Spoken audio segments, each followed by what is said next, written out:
நாட்டுக்கோழி ஒரு 3/4 kilo, 1.5 kilo 2 kilo கூடாது, 3/4 கிலோ. எச்சி ஊற ஒரு அருமையான நாட்டுக்கோழி குழம்பு. ஹாய் ஃப்ரெண்ட்ஸ், இன்றைக்கி மதியானம் லஞ்சுக்கு ரொம்ப அதிகமான இன்க்ரீடியன்ஸ் போடாமல் சிம்பிளான இன்க்ரீடியன்ஸ் போட்டு ரொம்ப சூப்பரான ஒரு நாட்டுக்கோழி குழம்பு. கறி எல்லாம் அப்படியே பஞ்சு மாதிரி வெந்துருந்துச்சு. குக்கரில் தான் விசில் வச்சு பண்ணியிருந்தேன். சூப்பராக இருந்தது. லாஸ்ட்டாக தேங்காய் பால் அரைச்சி ஊற்றணும், அது கூட ஊற்றலை. ஆனாலுமே குழம்பு ரொம்ப சூப்பராக இருந்தது. இது வைக்கிறது ரொம்ப ஈஸியாக தான் வச்சேன்.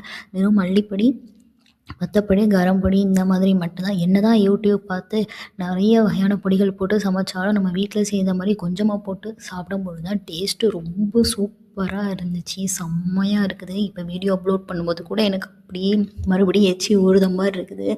எப்படி இருக்குது பாருங்கள். இதோட கலர் எந்த ஒரு பொடியுமே போடலை, காஷ்மீரி பொடியோ எந்த ஒரு கலர் பொடி எதுவுமே போடலை. ஆனாலுமே சூப்பராக இருந்தது. டேஸ்ட்டே கறி ரொம்ப அப்படி பஞ்சு மாதிரி இருந்தது. ஈரலும் இருந்தது. இதில் போட்டு எல்லாமே